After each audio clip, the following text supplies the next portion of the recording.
함께 보실 말씀 사도행전 13장 48절과 49절 우리 한 목소리로 같이 읽겠습니다. 시작. 이방인들이 듣고 기뻐하여 하나님의 말씀을 찬송하며 영생을 주기로 작정된 자는 다 믿더라. 주의 말씀이 그 지방에 두루 퍼지니라. 아멘. 인사하겠습니다. 어디 예수님, 예수님의 은혜와 평강 넘치시길 축원합니다. 아멘. 네, 우리 함께 읽으신 사도행전 13장 48절, 49절 오늘 본문을 토대로 비시디아 안디옥에서의 사역 결과라는 제목으로 말씀 받겠습니다. 비시디아 안디옥에서 사역 결과. 바울이 복음을 전할 때에 유대인들의 비방과 반대에 부딪혔던 것을 우리가 봤습니다. 바울은 굴하지 않고 유대인들을 책망하면서 하나님의 심판을 선포했습니다. 이제 유대인들이 복음을 거부함으로 말미암아서 이 복음은 이방으로 땅 끝으로 확장될 것을 사도 바울이 또 선포하는 것을 볼 수가 있습니다. 자, 오늘 이 비시디아 안디옥 지역에서 복음을 증거함을 통해서 또한 이방인 사명, 사도 바울의 이방인 사명을 선포함을 통해서 이방인들이 기뻐하면서 말씀을 찬송하고 이런 점이 나옵니다. 자, 말씀을 듣고 구원받는 내용 이런 것들이 나오고요. 그리고 또 그 구원받은 비시디아 안디옥 지역의 그 백성들이 또 복음을 막 증거하면서 복음이 흥왕해졌던 그런 내용들이 오늘 본문의 내용이 되겠습니다. 자, 비시디아 안디옥 지역에서의 복음 증거의 열매였습니다. 열매. 같이 한번 자세히 살펴보도록 하겠습니다. 비시디아 안디옥에서의 사역 결과. 첫 번째로 이방인들이 듣고 기뻐하여 말씀을 찬송했다. 이렇게 기록되고 있습니다. 48절 초반부 읽겠습니다. 시작. 이방인들이 듣고 기뻐하여 하나님의 말씀을 찬송하며. 아멘. 기뻐했다. 이 말이 이제 카이로라는 뜻인데요. 카이로. 이집트 카이로라는 도시가 있죠. 이 카이로라는 뜻은 승리를 치하하다, 승리를 치하하고 축하하다 이런 뜻입니다. 그리고 감사하다 이런 뜻이 있습니다. 그래서 하나님의 놀라우신 구원 자체를 치하하고 그리고 축하하고 그리고 마귀에 대한 승리를 확신하면서 감사하는 그런 뜻이 담겨 있습니다. 그리고 하나님을 막 찬송하는 기뻐가지고 막 그 구원받은 백성들이 잘 생각해 보시면. 우리가 무엇으로도 이렇게 이제 우리가 구원을 받았다. 그러니까 어디 재난을 받았다거나 이런 상황에서 구조를 받았다거나 이럴 때 이런 거하고 또 차원이 다른 것입니다. 그 영이 기뻐하는 그 기쁨으로 하나님의 놀라우신 구원 역사를 기뻐하며 찬양하는 거예요. 자, 누가복음 15장 7절 말씀에 예수님께서 하늘에서 이렇게 기뻐하십니다. 누가복음 15장 7절. 내가 너희에게 이르노니 이와 같이 죄인 한 사람이 회개하면 하늘에서는 회개할 것이 없는 의인 99으로 말미암아 기뻐하는 것보다 더하리라. 영혼 한 명이 영혼 하나가 구원받는다. 이것을 하늘에서도 기뻐하고 땅에서도 이렇게 기뻐한다라고 하는 것입니다. 자, 이렇게 이 기쁨의 역사를 당시 비시디아 안디옥 지역에 있는 이방인들이 느꼈다는 거예요. 느끼고 이걸 깨달았다는 것입니다. 그럼 기뻐하면서 말씀을 찬양하고 하나님을 찬양하는 모습이 오늘 본문에 나타납니다. 자, 비시디아 안디옥에서의 사역 결과 첫 번째로 구원으로 인해서 큰 기쁨이 있었다라고 하는 것입니다. 자, 두 번째 보겠습니다. 비시디아 안디옥에서의 사역 결과 두 번째, 영생을 주기로 작정된 자는 다 믿었다. 이렇게 기록되죠. 48절을 전체적으로 읽겠습니다. 시작. 이방인들이 듣고 기뻐하여 하나님의 말씀을 찬송하며 영생을 주기로 작정된 자는 다 믿더라. 아멘. 자, 작정됐다. 영생을 주기로 작정됐다. 여기서 또 이제 어려운 부분 예정론이 나옵니다. 예정론이 나오는데요. 자, 이 작정됐다라는 뜻이 이 타소라는 표현으로 임명하다, 그리고 지정하다, 명하다. 공식적으로 임명했다는 거예요. 하나님 백성들을 하나님께 선택하시고 예정하시고 임명했다라는 그런 뜻이 되겠습니다. 자, 하나님께서 구원받을 자를 미리 정하신다. 이런 뜻이에요. 자, 데살로니가전서 1장 4절 하나님의 사랑하심을 받은 형제들아 너희를 택하심을 아노라. 하나님 택하셨다는 거예요. 택함 받은 백성. 이야, 이렇게 얘기합니다. 이렇게 하는 것이죠. 그러니까 하나님께서 구원받을 자를 미리 정하시고 택하셔가지고 때가 됐을 때 그들을 부르신다. 이렇게 말하는 것이죠. 그리고 그들을 믿게 하시고 그들을 구원하신다라고 하는 것입니다. 자, 로마서 8장 30절 이런 구절이 있죠. 미리 정하신 그들을 또한 부르시고 부르신 그들을 또한 의롭다 하시고 의롭다 하신 그들을 또한 영화롭게 하셨느니라. 그러니까 미리 정하신 그들을 부르셨다는 거예요. 미리 정해놓고 택하셨고 이렇게 부르신다라고 하는 것입니다. 에베소 1장 5절에도 그 기쁘신 뜻대로 우리를 예정하사 예수 그리스도로 말미암아 자기의 아들들이 되게 하셨으니. 자, 그 기쁘신 뜻대로 우리를 예정하셨다는 거예요. 자, 결론부터 말씀을 드립니다. 이 예정론이 여기서 이제 걸려 넘어지는 사람들이 많습니다. 저도 한 10년 더 됐죠. 10년 이상을 이것 가지고 고민했던 것 같아요. 이게 뭔가? 예정하셨다. 이게 무슨 뜻이냐? 결론부터 말씀드리면 이 예정론이라고 하는 것은 미리 정해졌다. 운명론식으로 운명론과 예정론은 다릅니다. 그러니까 정해졌으니까 뭐 우리 해봐야 소용없어. 이런 뜻이 아니고 예정론 결론부터 말씀드리면 구원받은 백성들이 자신의 공로 없음, 내가 한 것은 아무것도 없고 오직 하나님의 은혜다. 모든 영광을 하나님께 올려드리고 이렇게 모든 것이 하나님의 은혜임을 깨닫기 위해서 나중에 그러니까 예정론이라고 하는 뒤를 돌아보면서 깨닫는 거예요. 내가 하나님의 은혜로 여기까지 왔구나.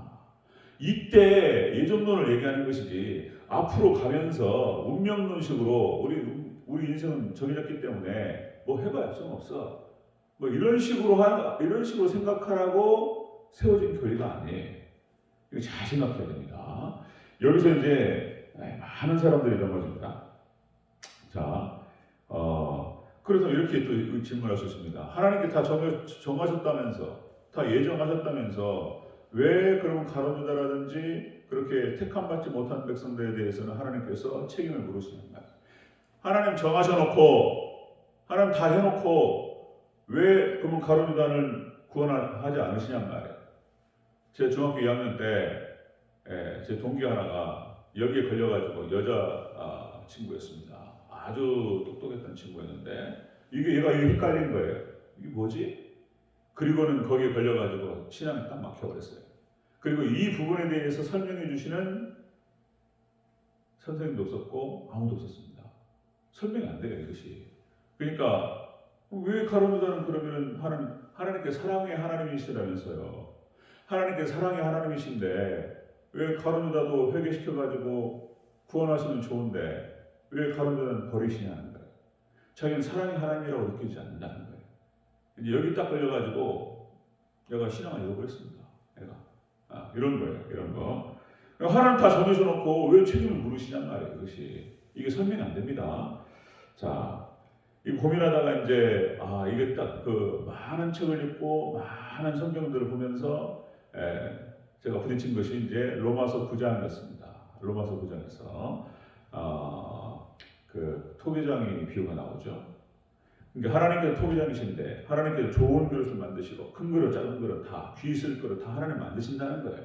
하나님이 거기서 책망하는 거예요. 사도 바울이 하나님께서 토기장이 하나님께서 만드시는데 네가 피조물이 뭐라고 하느냐 이래 버린다는 말이에요. 그러니까 하나님의 절대 주권으로 딱 막습니다. 자, 그리고 이제 깨달은 것이 또 하나가 제가 결론을 말씀드렸던 것이 그겁니다. 자, 예정론과 운명론은 다르구나라는 사실을 깨달았습니다. 예정론은 이렇게 하나님 앞에 가서 최대한 자기가 정말 구원받은 백성이구나라는 걸 확신할 때 내가 어떤 아무 공로도 없고 오롯이 하나님의 은혜였다. 하나님께 여기까지 인도하셨다라고 하는 사실을 깨닫기 위해서 예정론을 주시는 거예요. 이 에베소도 그렇고 로마서도 다 마찬가지입니다. 로마서도 미리 정하신 그들을 또한 부르시고 하나님이 하신다는 거예요. 그리고 로마서 이 8장이 구원의 확신장입니다. 하나님이 하시기 때문에 끝까지 완성하신다는 거예요.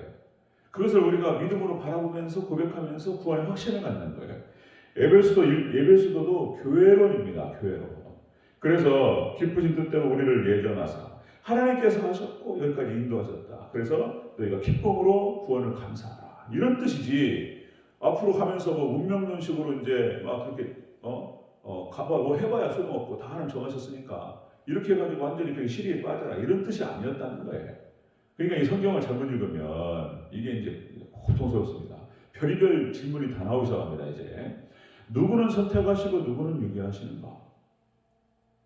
이해가 안 된다. 이렇게 막 나가버려요. 이제 이 성경 자체가 우리가 이해할 수 없는 그런 부분들이 많이 있습니다.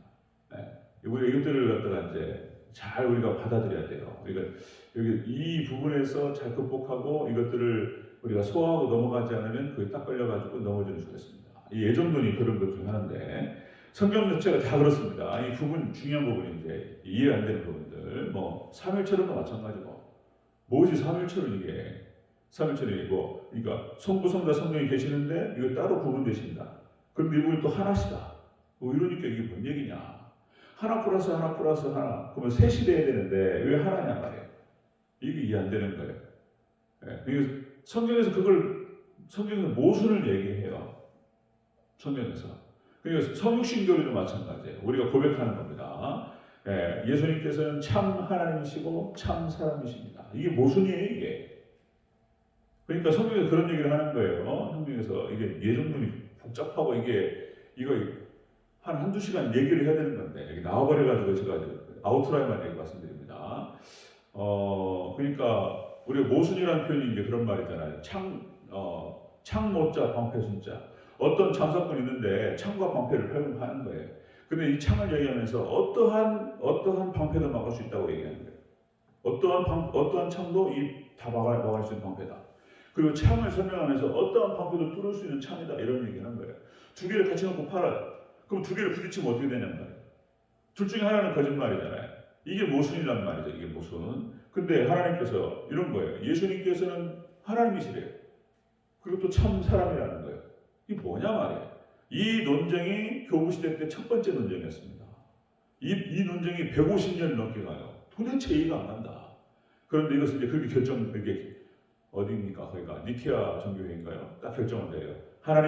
예수님께서는 참 하나님이시고 참 사람이시다. 이야, 이렇게 이제 이 모순을 그냥 받아들이는 거예요. 성경에서 그걸 설명하기 때문에 받아들이는 것입니다. 구원론도 마찬가지입니다. 구원론도 하나님의 절대 주권을 얘기하면서 인간의 책임을 물으신다는 거예요. 이해가 안 되는 거예요. 이것도 모순적인 것입니다. 가나안 정복 전쟁을 치르는데 하나님의 전쟁이라고 표현해요. 하나님께 진행하십니다. 거기에 들어가기로 미리 예정되어 있어요. 그러니까 다 약속되었고 들어가는 것입니다. 그걸 확신했어요. 그런데 출애굽 1세대는 못 들어가요. 믿음과 순종. 그러니까 하나님께서는 절대 주권 가운데서 가나안 땅을 주셨는데 이스라엘 백성들의 믿음과 순종을 요구하시는 거예요. 이것도 모순이에요. 들어가기로 되어 있으면 그냥 들어가면 되지. 왜 그들의 믿음과 순종을 또 요구하시냔 말이에요. 이것도 어려운 얘기인데. 그런데 성경 여호수아서가 그렇게 되어 있어요. 모세오경이 그렇게 되어 있습니다. 이게 어려운 논쟁입니다. 자, 우리는 그렇게 해서 성경 그대로를 받아들이는 것입니다. 저는 이제 이렇게 해결했어요. 그래서 로마서 9장 말씀과 그리고 아까 말씀드린 대로 예정론과 운명론은 다르다는 사실. 그리고 또 한 가지는 이제 여러 번 말씀드렸지만 알리스트 맥그라스, 그러니까 이제 옥스퍼드 물리학 출신입니다. 그리고 이제 신학을 했던 사람인데 알리스트 맥그라스를 중심으로 해서 과학 신학이 이제 태동이 되고 발전합니다. 과학 신학. 그래서 이제 양자 역학, 그러니까 이제 성경 자체가 하나님의 세계가 신의 세계, 양자역학의 세계다라고 하는 것입니다. 이해할 수 없는 세계예요. 그러니까 중첩의 원리, 뭐가 이렇게 섞여 있어요. 얽힘의 원리, 불확정성의 원리 가지고 도무지 알 수 없는 세계가 이 세계다라고 하는 것입니다. 이거 말고도 뭐 성령론도 마찬가지예요. 뭐 단회성과 연속성과 이것이 또 섞여 있습니다. 이게 이 문제 때문에 계속 2000년 동안 논쟁이 들어왔던 거예요. 그것이. 자, 우리는 그래서 이 원리, 성경 그대로 우리는 그대로 받고 믿습니다. 여러분들 이 믿음에 흔들림 없으시기를 축원합니다. 성경 가는 데까지 가고 성경 멈추는 데 멈춥니다. 이게 이제 여기서 넘어가는 사람 참 그게 중요합니다. 자. 자, 다시 말씀드리면 믿음이라고 하는 것은 하나님의 선물이며 하나님의 은혜라는 사실을 강조하기 위해서 예정되어 있는 거예요. 자, 여기까지 하겠습니다. 나중에 기회가 될 때 자세히 한번 또 진행하도록 하겠습니다. 자, 비시디아 안디옥에서의 사역 결과는 이렇게 구원으로 인해서 기뻐했다. 사람들이. 그리고 택함을 받은 사람들은 구원을 받았다. 이라고 하는 것입니다. 자, 세 번째 보겠습니다. 비시디아 안디옥에서의 사역 결과 세 번째. 주의 말씀이 두루 퍼졌다. 이렇게 기록되었습니다. 49절을 읽겠습니다. 시작. 주의 말씀이 그 지방에 두루 퍼지니라. 아멘. 비시디아 안디옥 지역에서 바울과 바나바가 열심히 사역하고 복음을 증거했습니다. 반대도 있었고 논쟁도 있었습니다. 그렇게 해서 어려움이 있었지만은 역시 사역의 열매가 있었습니다. 많은 사람들이 그렇게 구원을 받았고 그리고 그 사역의 결과로 말미암아서 주의 말씀이 두루 퍼졌습니다. 자, 이 퍼졌다라고 하는 뜻이 전하다, 운반하다.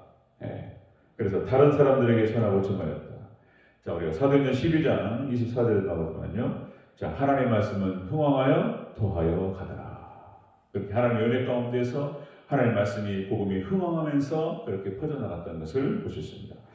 자, 여러분들 복음의 역사, 이 말씀의 역사는 주의 종을 통해서 진행하기도 하지만 역시 여러분들 말씀을 받고 믿고 그렇게 해서 구원받은 백성들, 성도들을 향해서도 확장되는 줄 믿습니다. 그렇죠? 그래서 우리 교회도 남선교회, 여선교회 이런 표현을 쓰듯이 그렇죠. 그 사명에 최선을 다하고 충실하는 우리 대전교회 성도들 되시기를 축원합니다. 말씀을 주의 종을 통해서 증거되고 그리고 또 우리 선교회 장로님들 그리고 집사님들 이렇게 권사님들 집사님들 같이 해서 말씀을 받은 구원받은 성도들로 인해서 이렇게 확장되어 갔다는 것입니다. 이렇게 해서 말씀을 기뻐하고 복음을 기뻐하고 구원이 확정된 자들은 더욱 힘있게 복음을 증거해 나갔다라고 하는 것입니다. 자, 이 교회가 이 모습이 이제 이 비시디아 안디옥 지역에서의 이제 교회가 세워지면서 살아있는 교회로 다시 이렇게 부각되는 것을 볼 수 있습니다. 자, 사도 바울과 그리고 바나바의 비시디아 안디옥 지역에서의 사역 결과는 그렇습니다. 자, 많은 사람들이 구원으로 인하여서 기뻐했다. 그리고 택함받은 사람들, 이 사람들은 구원받았고요.